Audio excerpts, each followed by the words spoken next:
प्रधानमंत्री नरेंद्र मोदी ने कहा कि महाकाल के इस लोक में सब कुछ अलौकिक है, अविस्मरणीय है और अविश्वनीय है। महाकाल का आशीर्वाद मिलता है तो काल की सीमा खत्म हो जाती है और अनंत की यात्रा शुरू हो जाती है।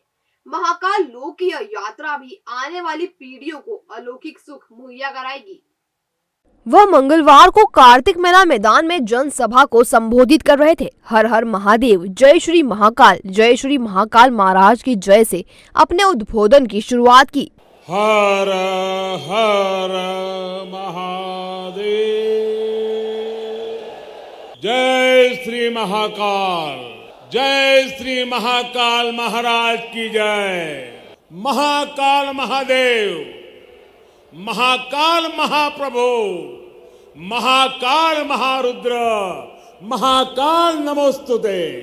पीएम ने मंच से सीएम शिवराज सिंह चौहान की तारीफ की और कहा कि सीएम चौहान और उनकी सरकार सेवा यज्ञ में समर्पण से लगे हैं। मोदी ने संतों, मंदिर ट्रस्ट के लोगों की प्रशंसा भी की। महाकाल की नगरी प्रलय के प्रहार से भी मुक्त है। हजारों साल पहले जब भारत का भौगोलिक स्वरूप अलग रहा होगा, जब से माना जाता है कि उज्जैन भारत के केंद्र में है। उज्जैन ज्योतिष का केंद्र रहा है। वह यह नगर है जो हमारी पवित्र 7 पुरियों में एक है। यह वह नगर है जहां भगवान श्री कृष्ण ने शिक्षा ग्रहण की है। उज्जैन ने राजा विक्रमादित्य का प्रताप देखा है। महाकाल की इस नगरी में विक्रम संवत के रूप में काल गणना का नया स्वरूप शुरू हुआ है। उज्जैन के कण कण में अध्यात्म समाया है और कोने कोने में ईश्वरीय चेतना है। उज्जैन का वैभव और शिल्प की जानकारी कालिदास और बाणभट्ट के साहित्य में मिलती है। उज्जैन के वास्तुकला के वैभव का परचम विश्व स्तर पर लहराता था। भाई शिवराज सिंह चौहान और उनकी सरकार, उनका मैं हृदय से अभिनंदन करता हूं, जो लगातार इतने समर्पण से इस सेवा यज्ञ में लगे हुए हैं। साथ ही मैं मंदिर ट्रस्ट से जुड़े सभी लोगों का, संतों और विद्वानों का भी आदर पूर्वक धन्यवाद करता हूं, जिनके सहयोग से इस प्रयास को सफल किया है।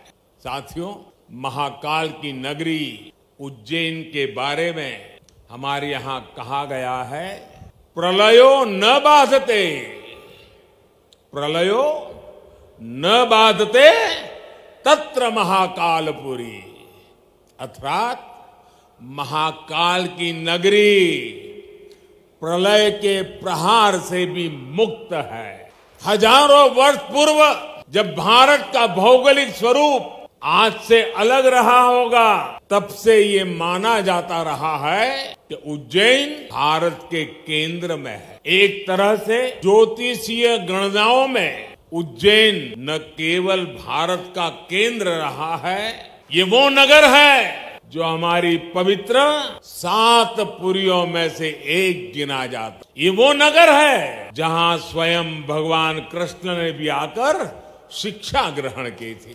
उज्जैन ने महाराजा विक्रमादित्य का वो प्रताप देखा है, जिसने भारत के नए स्वर्ण काल की शुरुआत महाकाल की इस धरती से विक्रम संवत के रूप में भारतीय काल गणना का एक नया अध्याय शुरू हुआ। उज्जैन के क्षण क्षण में, पल पल में इतिहास सिमटा हुआ है। कण कण में आध्यात्म समाया हुआ है और कोने कोने में ईश्वरीय ऊर्जा संचारित हो रही है।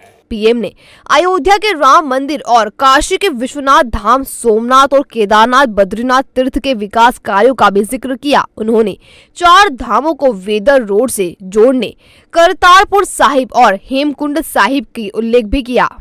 मोदी ने सनातन मंदिरों की वास्तुकला और आध्यात्म पर खूब बात की। मोदी ने कहा कि ज्योतिर्लिंगों का विकास भारत के अध्यात्म का विकास है। भगवान महाकाल एकमात्र ज्योतिर्लिंग है जो दक्षिण मुखी है। महाकाल की सीमाएं नहीं है। महाकाल के सानिध्य में अवसान से भी जीवन होता है और अंत से अनंत की यात्रा शुरू होती है। मोदी ने आक्रांता इल्तुतमिश का जिक्र भी किया। आज अयोध्या में भव्य राम मंदिर का निर्माण पूरी गति से हो रहा है। काशी में विश्वनाथ धाम भारत की सांस्कृतिक राजनीति का गौरव राजधानी का गौरव बढ़ा रहा। सोमनाथ में विकास के कार्य नए कीर्तिमान स्थापित। उत्तराखंड में बाबा केदार के आशीर्वाद से केदारनाथ बद्रीनाथ तीर्थ क्षेत्र में विकास के नए अध्याय लिखे जा रहे हैं। आजादी के बाद पहली बार 4 धाम प्रोजेक्ट के जरिए हमारे चारों धाम ऑल वेदर रोड से जुड़ने जा रहे हैं। इतना ही नहीं, आजादी के बाद पहली बार करतारपुर साहिब कॉरिडोर खुला है।